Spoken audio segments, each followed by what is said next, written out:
What's up, everybody listening out there? We are back here on Therapy House with one of the co-hosts, Jeremiah Knight.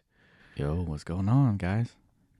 Yo, man, it's been a year or so since we last recorded your episode with Burning the Candle at Two Ends. We started this project together.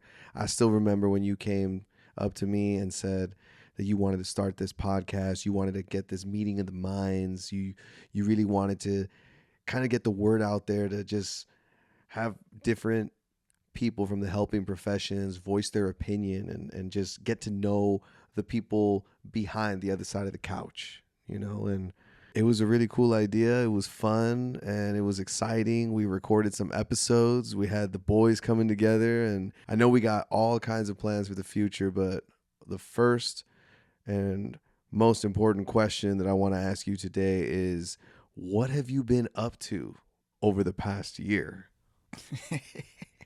Man, besides dodging you guys' comments about where Therapy House is, what's going on with it and everything, it's been rolling. I mean, a lot of things happened since we closed up. We wrapped up our epilogue, our long ass epilogue.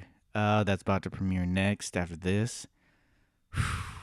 Man, well, we can jump straight into it. I mean, the first thing was we wrapped up, we set dates. I felt like I had a good pace in figuring out, like, all right, I'm about to start this new job at Kaiser.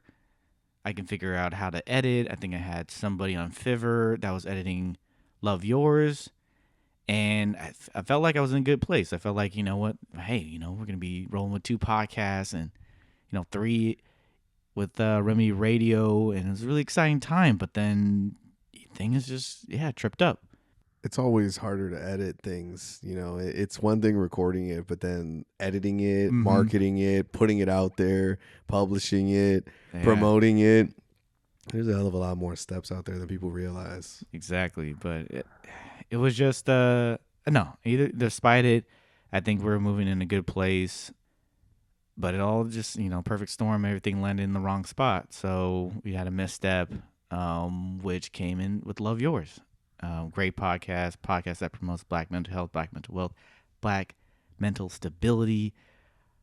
Was something that I loved. It's a project that was part of a passion, love to do every week with my co-host. But I think I was moving in a place where I wanted to take it to the next level. I wanted to add promotion. I wanted to develop a stash of episodes, and then like really get into social media marketing and everything. So trying to get that podcast to the next level, trying to get this podcast edited and out, trying to balance a new job, which was just a little too much. And so, I think I pushed my partner a little too hard in some areas, demanding a little bit more so that we could better quality, so that we can develop the stash, so we could have like really solid episodes with guests that came in and they were able to share their stories.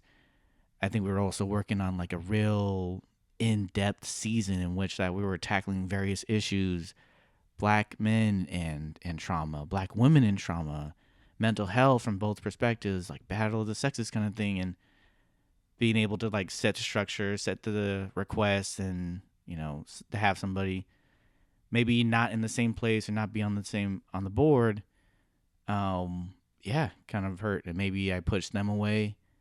That fractured our relationship. Is just something I have to kind of sit with. At the same time, also say, I wanted something more. I should ask for it. I should, push for a certain quality for the work that I'm working on, and it just didn't work out. So when Love Yours kind of fell off, this podcast also did too.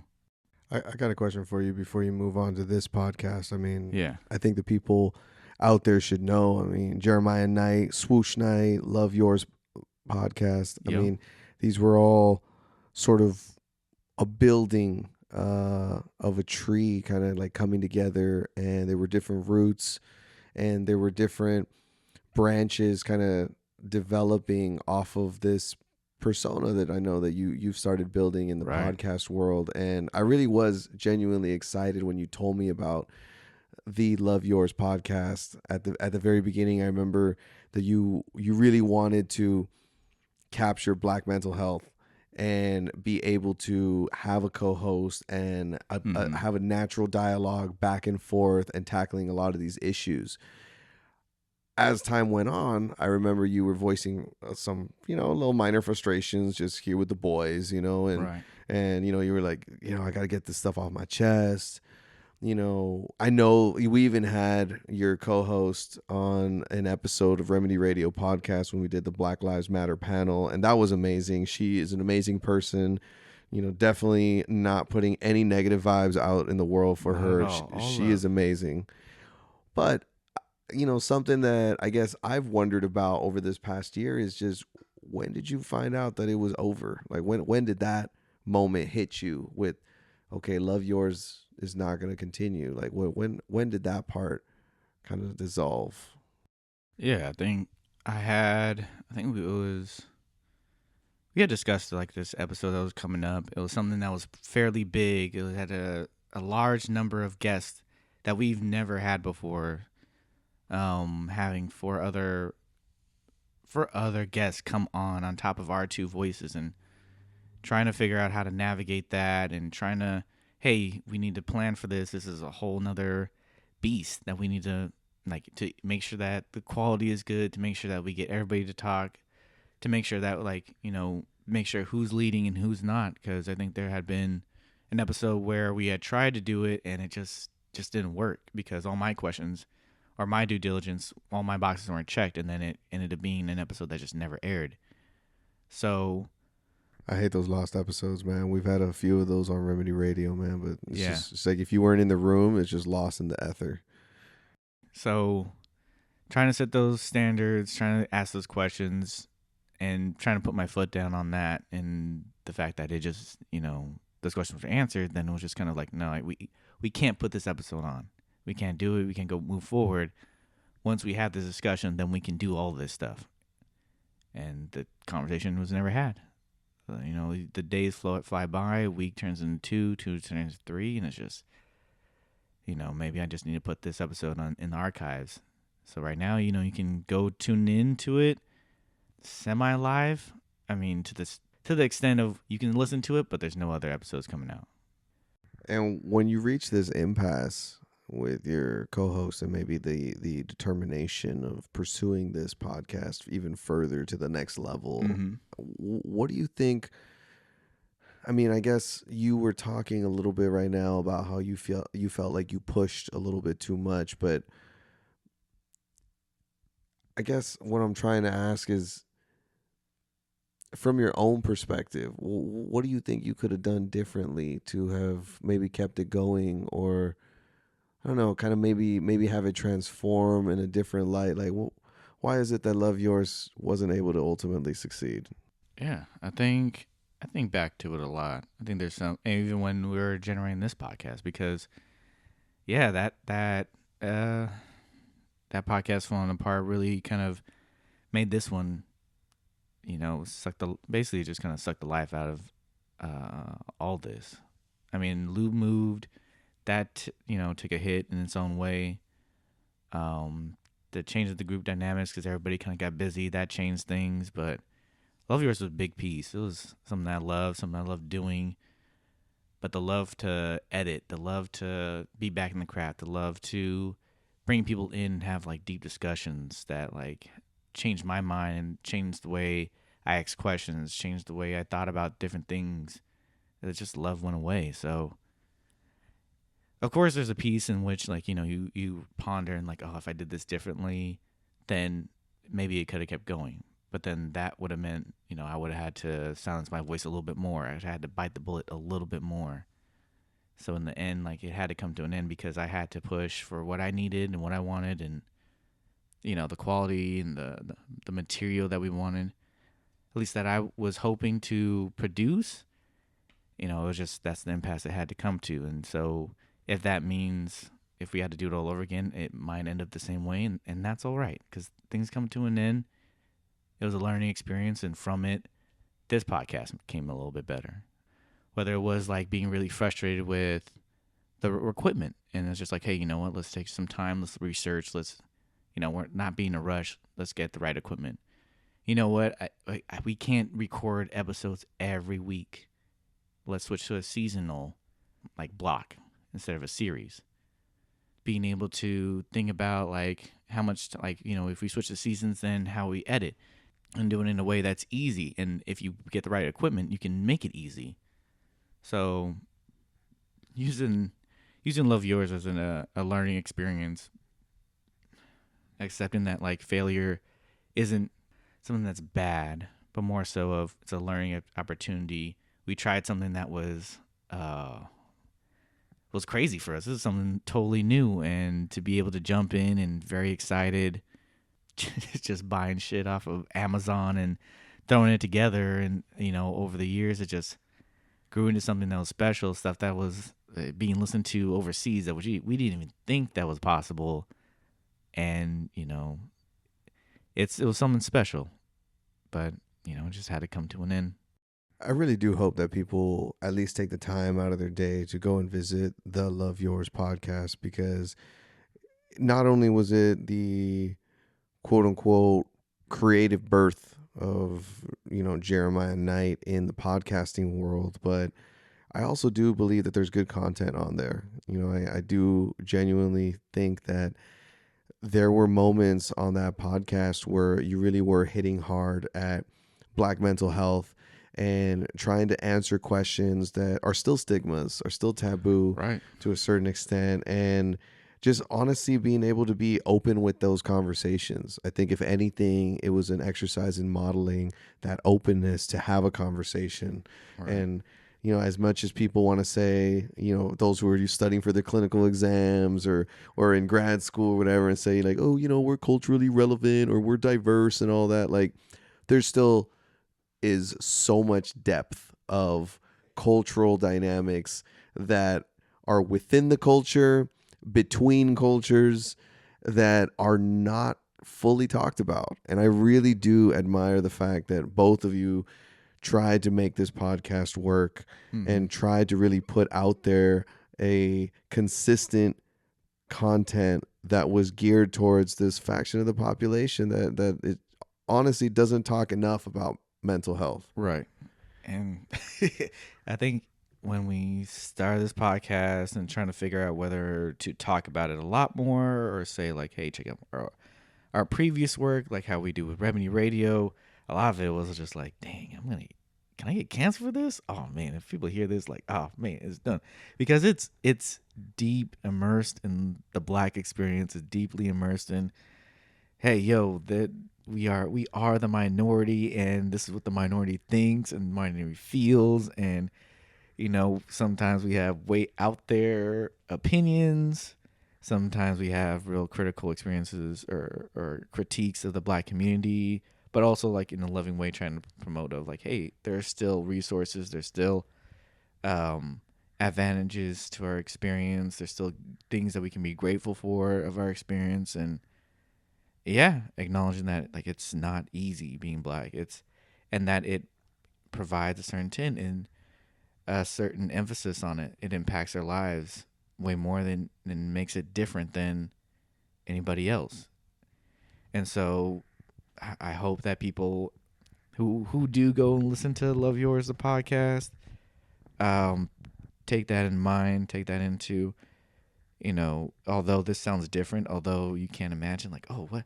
No, Black people wouldn't have this like adverse reaction to therapy or non-Black therapists, and no, this can't be the experiences. Like, no, it is. When we talk about Black people's experience with trauma and seeing in the media, yeah, that's genuine. When we talk about seeing the disdain of how they're treated in the therapy rooms, yeah, that's legit. Or just what's being portrayed in just pop culture, yeah, or music, or how everything is handled.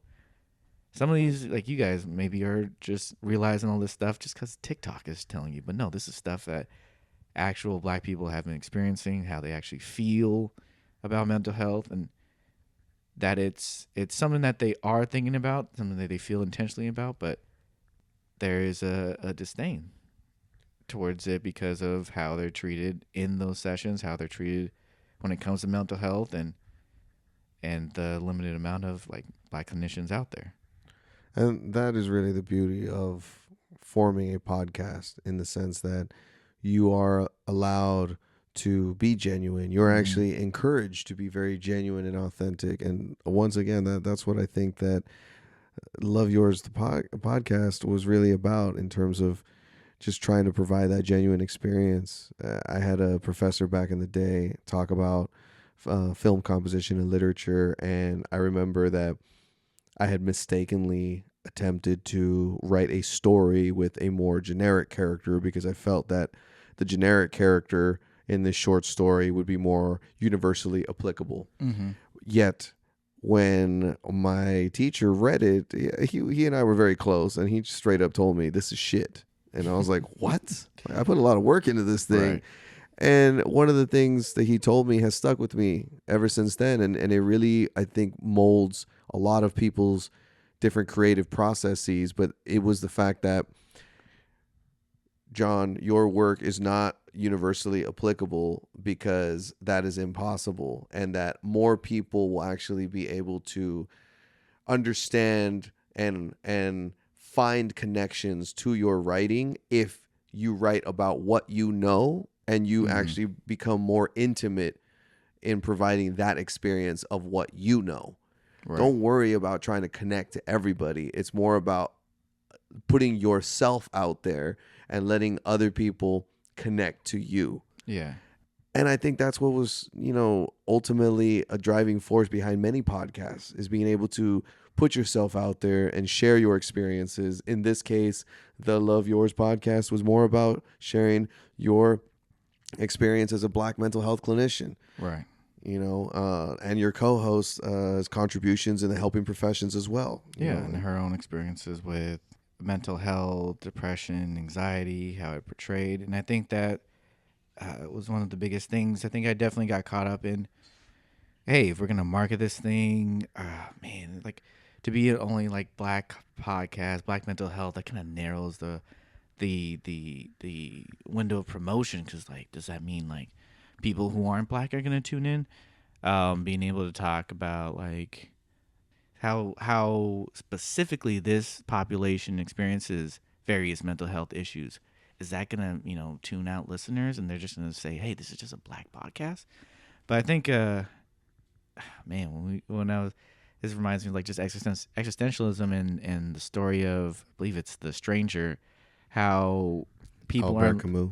Albert Camus. Yeah. So just being able to say, have the story of somebody who doesn't reflect, doesn't show emotions, just a person that isn't intentional with their life. It's just kind of going through it, and it's just more about like the how life happens to them rather than how they sees life, is boring. But the fact that we were able to sit there and share our experiences, be able to be vulnerable, be able to say, you know what, like this is how depression is for me, and as a black man, this is how depression is for me as a black woman, and these are the nuances, and this is how our family accepts it. This is our own experiences, our family handling it. It seemed like it resonated with people because they tuned in, they looked. I think black depression is one of the highest ones that's been listened to. It might have been, one of the ones that we did offset early, but people even then, 2 years in, we're still going back to that one. Or anxiety, or trauma is one we did later because we wanted to do it right, but even that one's still kind That's of a like, hard subject to really cover in one oh episode. man, we had to split that one into two. So, but even then, it's just people, yeah, want to hear. People want to listen because, yeah, it Well, makes it personable. I think that something that I've also heard, and this is not because I'm a business analyst at all, okay? I don't have an economic bone in my body, all right? Right. But one thing that I also have heard many times is that in order to become a millionaire, you have to also lose $1 million. There's an element That of, makes sense. Yeah. you have to invest, you have to be, willing to risk. There's a risk reward type of ratio that comes out there. Like I said, I'm not an economist, but point I'm trying to get at is this transition into what happened after this initial podcast Yeah. venture. So you were part of the Love Yours podcast. But then you also now started this new project, man. This project Yeah. that we're currently talking about right now in Therapy House. So, what made the jump? What inspired that change? To be cliche, as one thing ends, something else begins. What? Tell me more about that process and that life transition. So to be honest, just the break from it all. The break from just doing podcasting altogether, putting all this in the vault for a bit. I think I stashed it away in a portable hard drive and didn't look at it, didn't think about it. Just kind of just rolled on. Finished, wrapped up June. Love Yours ended in I think beginning of July. From then on, I was just living life. I was working at Kaiser Child Psychiatry. I got my dog Brody, Boston Terrier, in August, and so just enjoying that. Um, yeah, and just really trying to get a hold of Kaiser because we were getting a whole lot of clients, way more than I've ever gotten at Starlight, and trying to find the flow there, getting frustrated, getting stressed out, trying to keep up, being, not super happy with the services I was providing in regards to just my solution focused therapy and just, yeah. But I knew I wasn't going to go back to community based. I wasn't going to go back to Starlight. So it was just more so of like, I got to make this work. And so then being able to work myself into a place of like, if this is going to work, then I need to do certain things. My game has to change. I have to tailor my approaches to a little different because Kaiser was doing it in a way that I was seeing so many clients.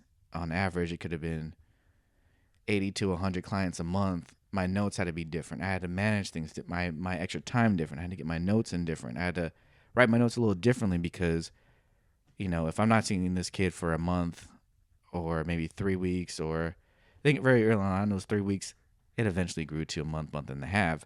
My notes got to be stellar enough that I know what goals they're working on, what's their ideal future, what steps I need to send them to do between our time, and then also prepare them for, hey, if we do go over a month, hey, there's still goals for you to push for, and then figure out how to work parents in so we can solidify the process. And so being able to really live in my mantra of like anything is possible. It's just about how you go about doing it. What do you need to do, and or what way you need to interact with the world so that these things can get done.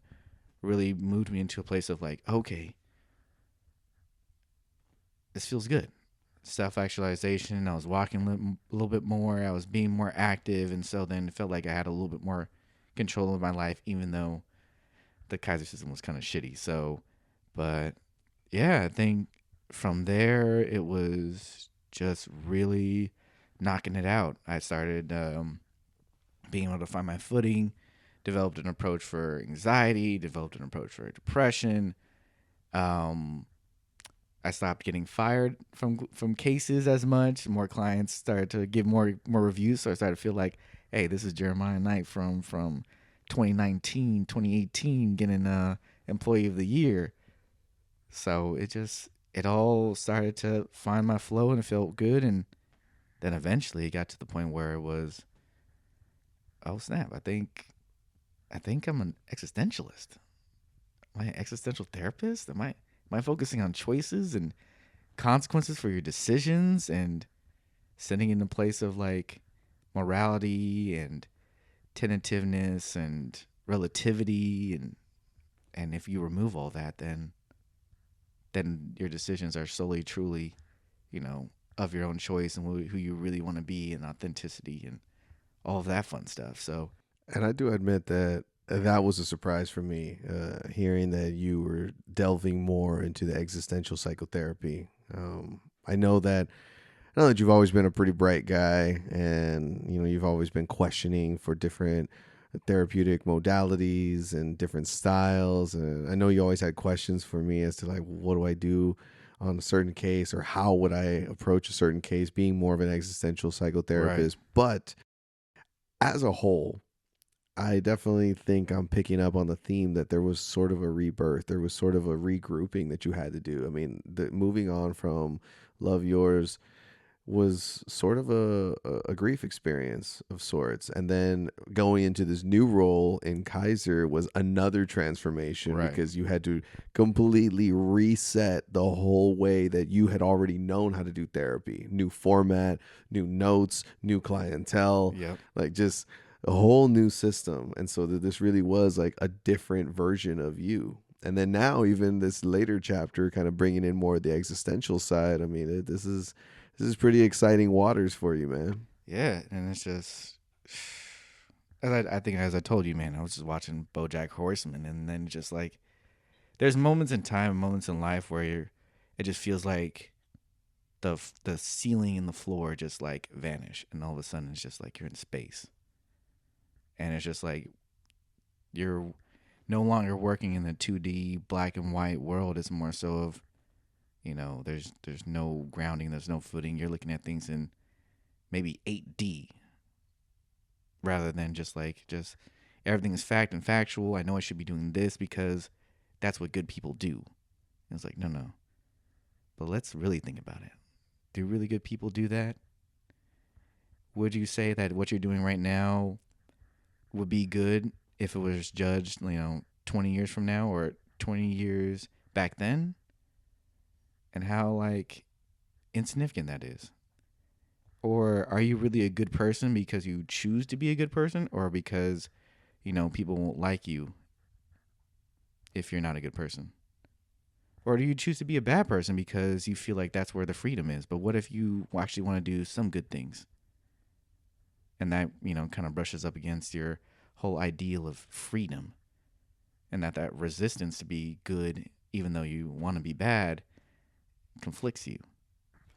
Well, and I think that a lot of these concepts have gone by the test of time and they continuously resurface. And that's something that a lot of people don't really look at, and we talk about, for example, Freud with the id, the ego, and the Mm-hmm. superego. And that is also existential in a sort of way too, of where are you living? Are you living more in the unconscious? Are you living more in the conscious world? Are you subscribing to, for example, the ego, which is what society says is good? These are Mm-hmm. these quote unquote unwritten rules that say that these actions represent a good person. Are you going to follow completely that, or are you going to be more like the id and going off of animalistic instincts and Mm-hmm. drives? Or are you going to be in the superego that's, trying to balance the two, that's developing your own sense of morality? Right. Or do we go into maybe something we talk a little bit more on my episode with the theater of the absurd, and you're standing at the edge of that cliff and really wondering, is this the life that I really want to live? And, having to take that plunge metaphorically. Okay, everybody, metaphorically. All right.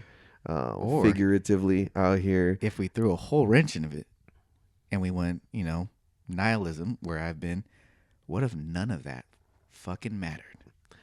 Then what? Then where And would you go from there? And that's part of the creative journey, man. I Oh mean, man. when not, some of us just stare down at the abyss, some of us jump into the abyss, some of us crawl our way back up from the abyss, Mm-hmm.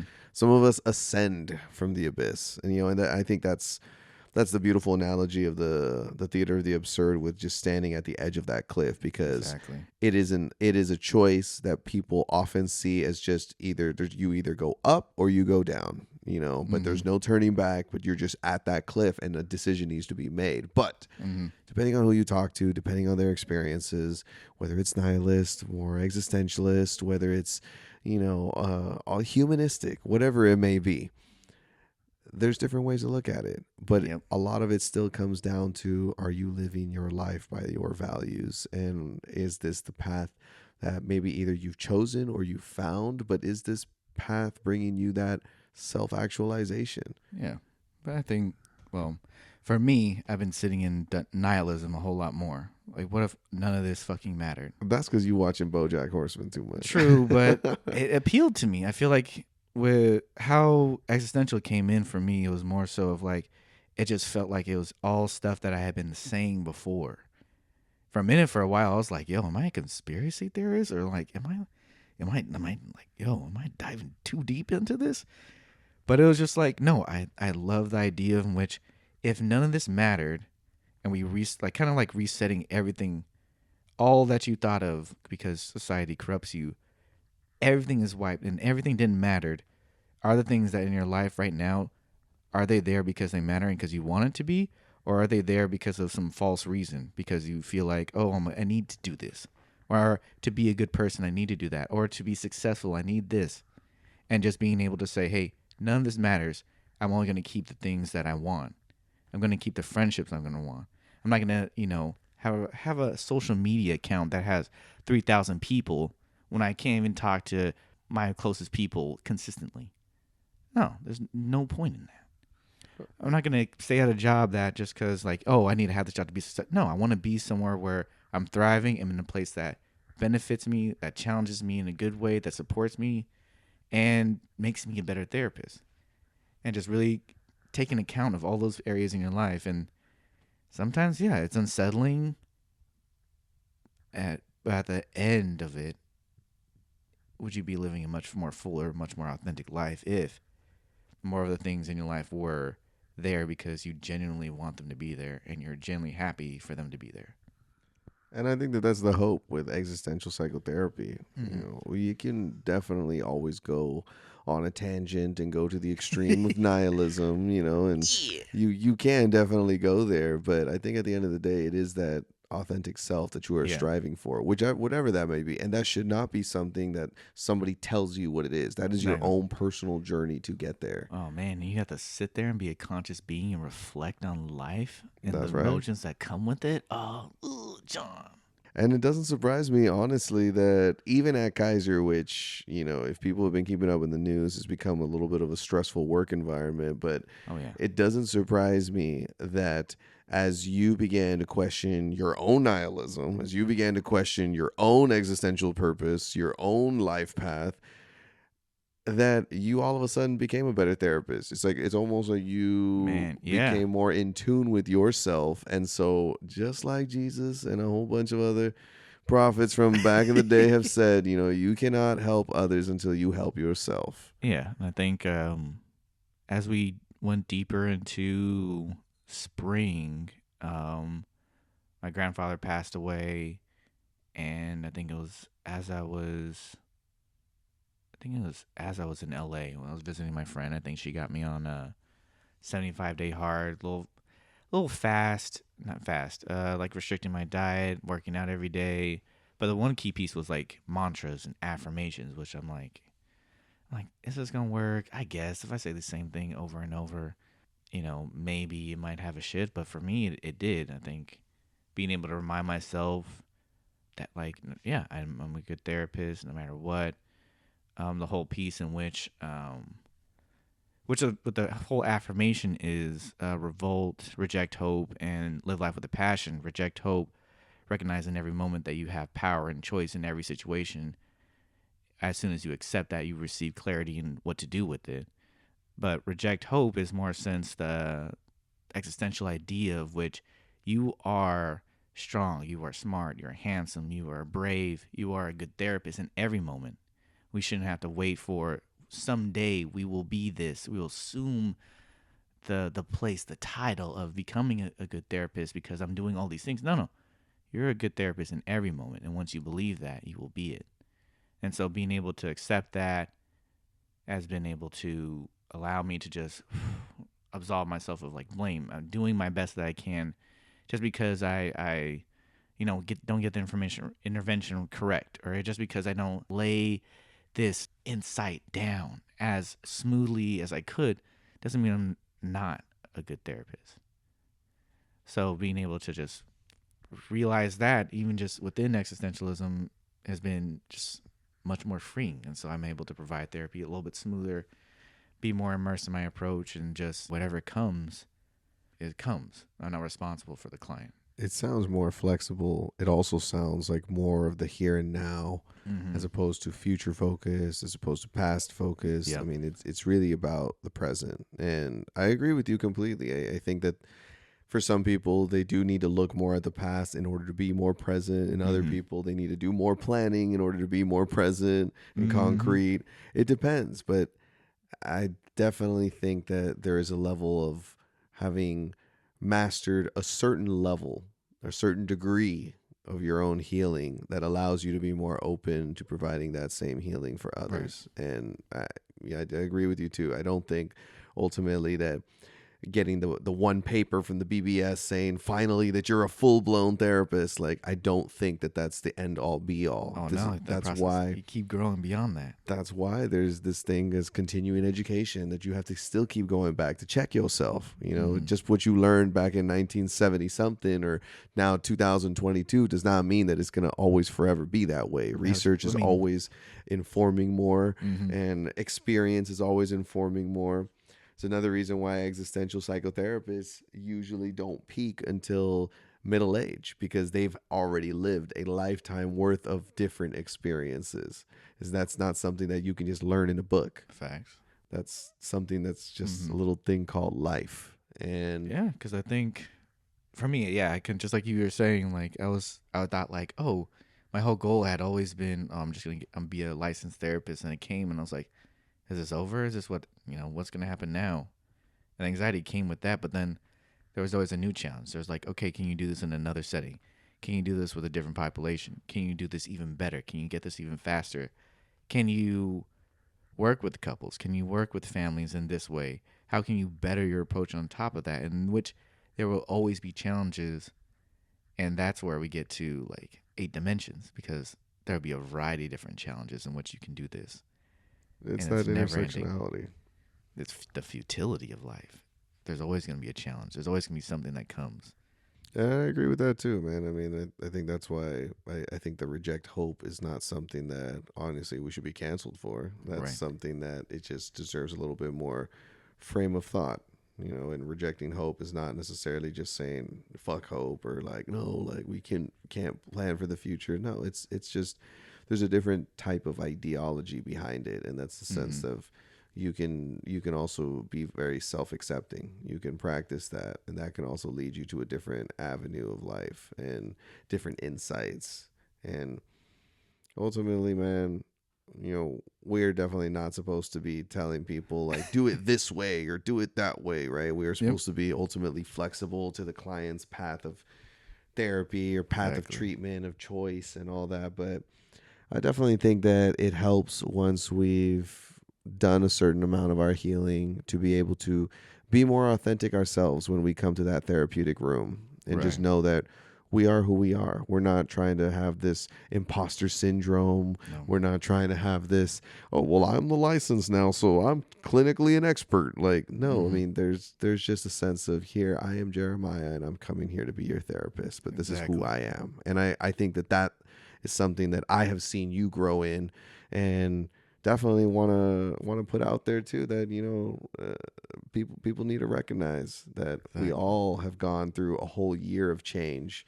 We all Man. have gone through a year of life changing decisions, and so getting to this point, you gave up the podcast experience early on. You transformed. You started a new podcast. You Right. started a new job.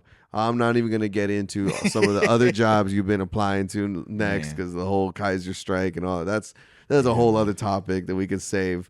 But I guess last question here is just where do you see yourself going forward, man? I mean, we're moving into season 2 of Therapy House, but where's Jeremiah going? Man. That's a good question. I'm not too sure. I think to finish up the last question, I think what brought it all together, I think it was eventually I found after all the essential stuff, after having more time, we just got to a place where it's just, you know what, things are aligning, Lou's moving back with the baby. It's just kind of like, you know what, let me try. Let me sit down with my little atomic habits that I learned, and just like let me just put let me just look at. Let me just look. Not even put an hour, not two. Let me just look at the podcast. Let me look at first episode, and just look at turned into an hour turned into two, and then I had something. Then I had next thing I knew, I had 5 episodes done. And I was like, you know what? I think the boys are ready to listen to it. Um, and it just I fell in love with it again. As to where I'm going, I'm not too sure. I think there are a lot of possibilities. There's a lot of things that are exciting, that are on the horizon.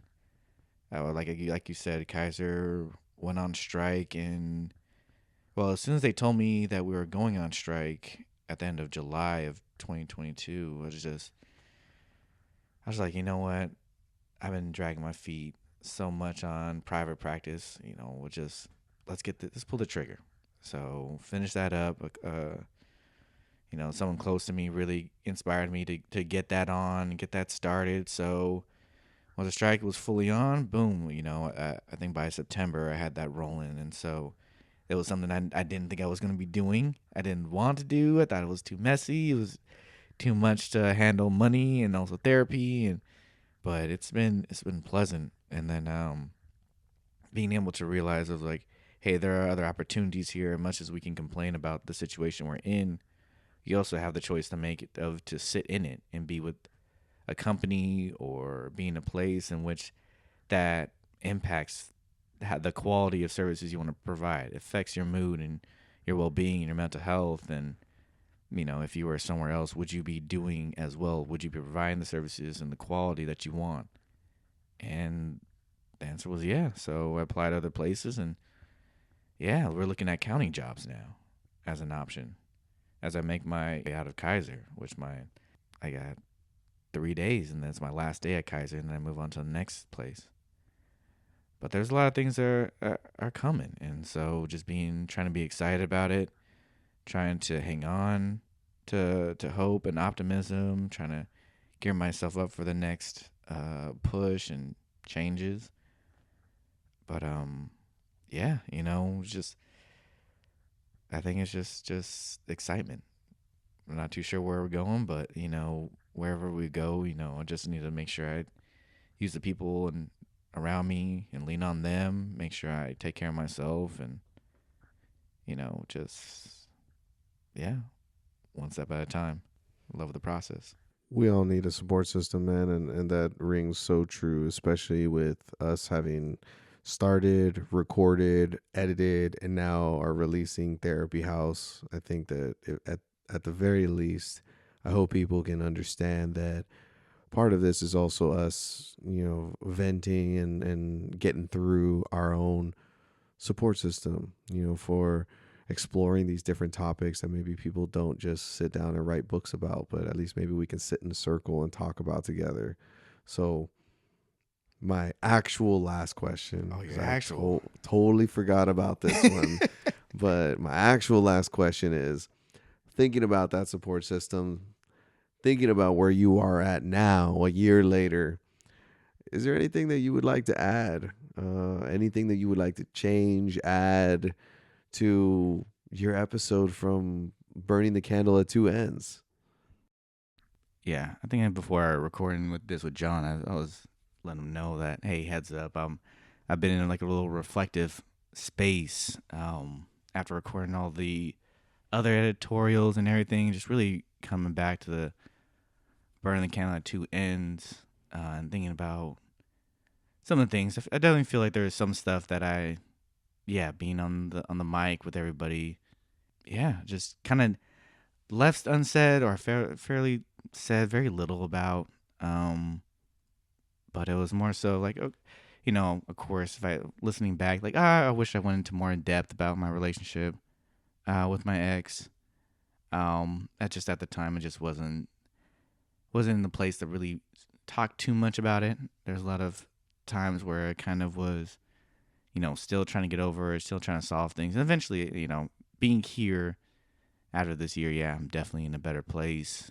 Um, but yeah, I think the initial thing, I think I breezed past it very lightly in the episode, and I don't think anybody really caught it. But there's definitely times where I definitely felt, yeah, my candle during that period where after following the breakup and dealing with the heavy workload, yeah, I was depressed big time, and that it was a moment in time where there's a big piece of me that just didn't want to be here anymore, and that didn't want to do this, and then yeah, I wouldn't say just like to the point of like, killing myself, more so of like, I just don't want to be here. I don't want to do this. I don't want to do anything Like I don't want to be just left in my bed and just the days pass by. It was just like I just don't want to exist.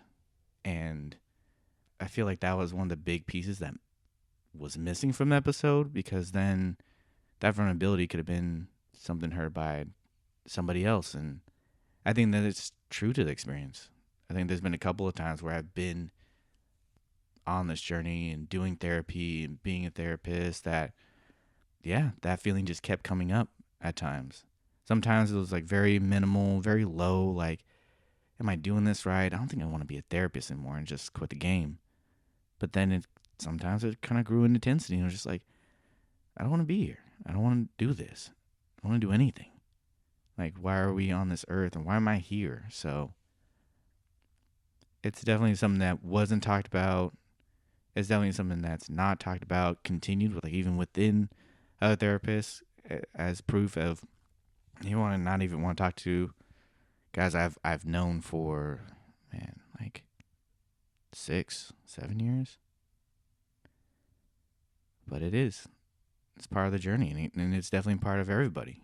There's moments in time where we get caught up in life, and sometimes it's just everything's too overwhelming.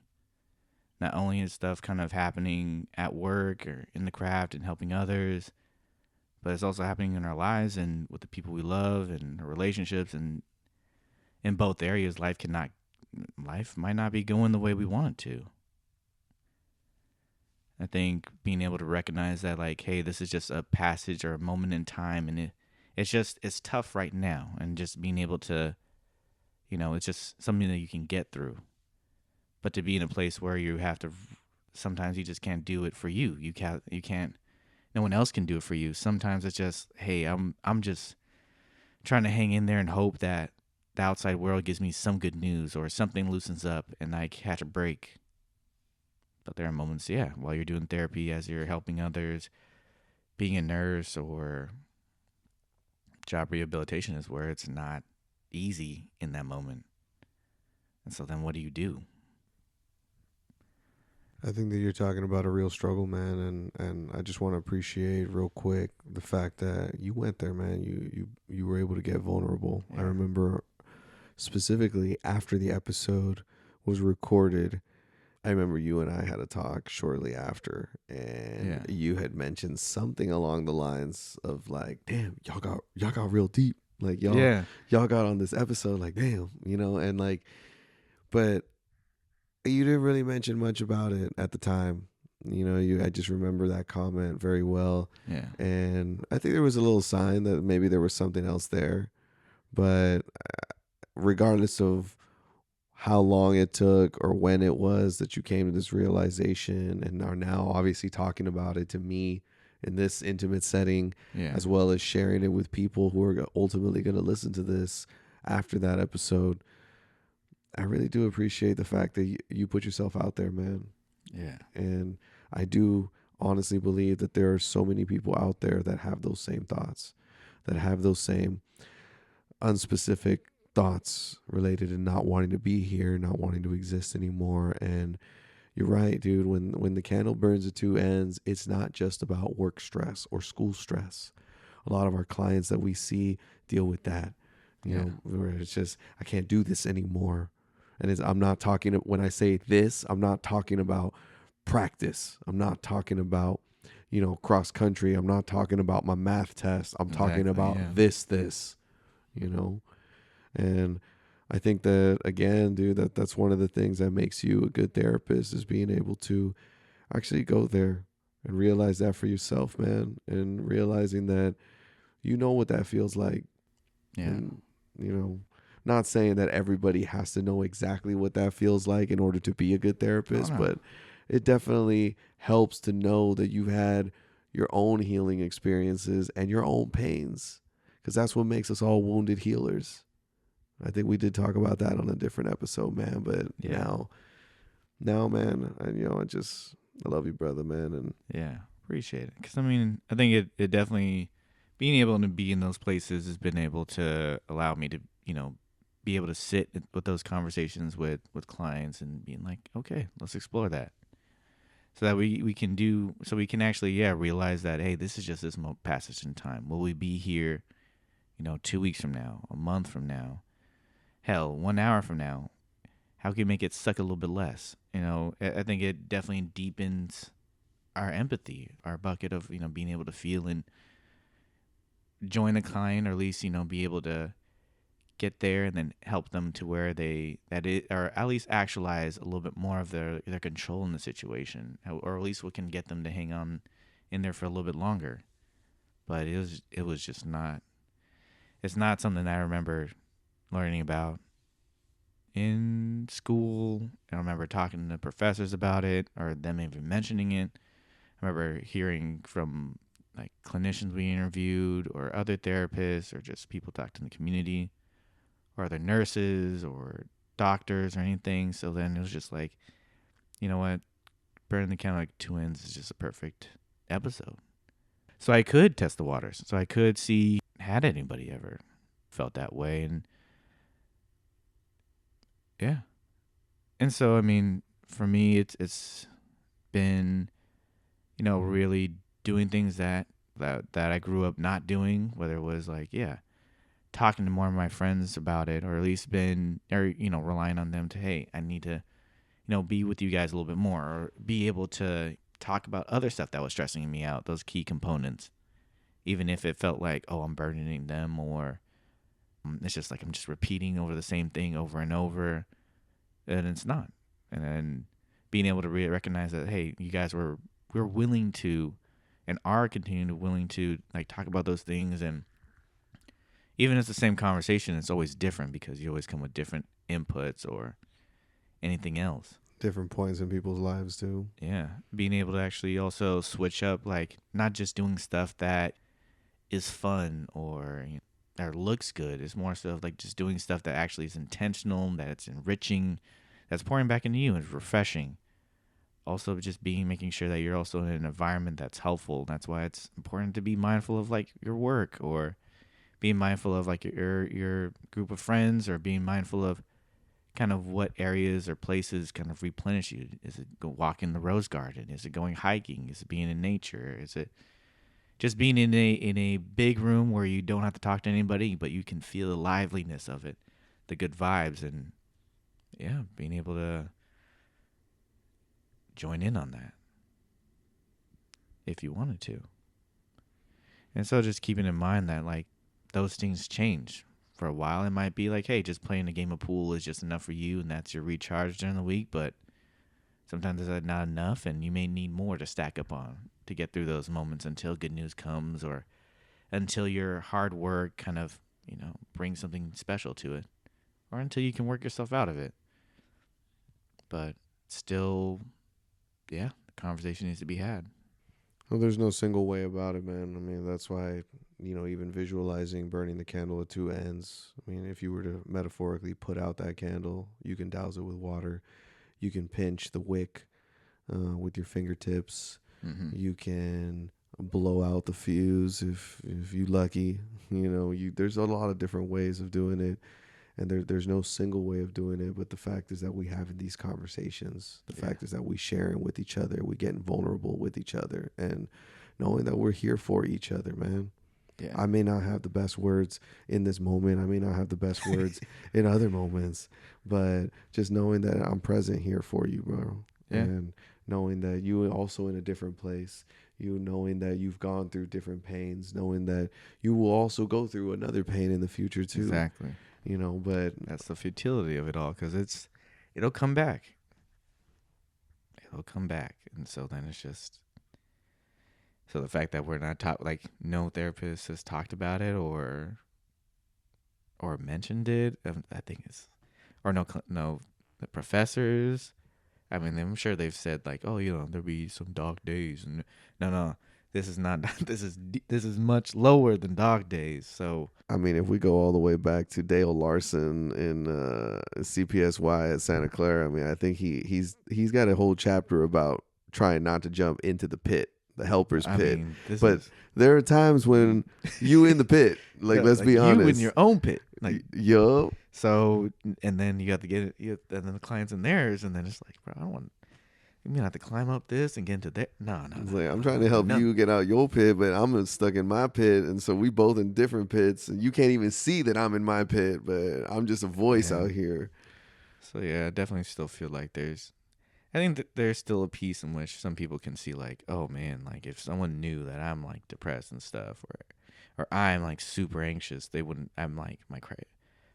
They would I would be discredited, and I don't know. I'm hoping that people hear it and hear this episode and still think about like, oh, like no, that just make that in a way can make them a better therapist, of course, than if they're working from a good place. Hopefully they're also taking care of themselves. They're also doing their due diligence to work That from a good self place. care. So like even when like Jorge in his situation, being able for him to take time off, and Lou being able to take time off when things weren't going too well for him at Starlight. It's just big stuff, and being able to recognize early, like I said in the episode, of just I'm not working from a place that I can help right now, and it's in my best interest to take a step back. And I hope that I will do it in the future. But a lot of the times I'm like, you know what, I can will myself into the place of like turning it back on.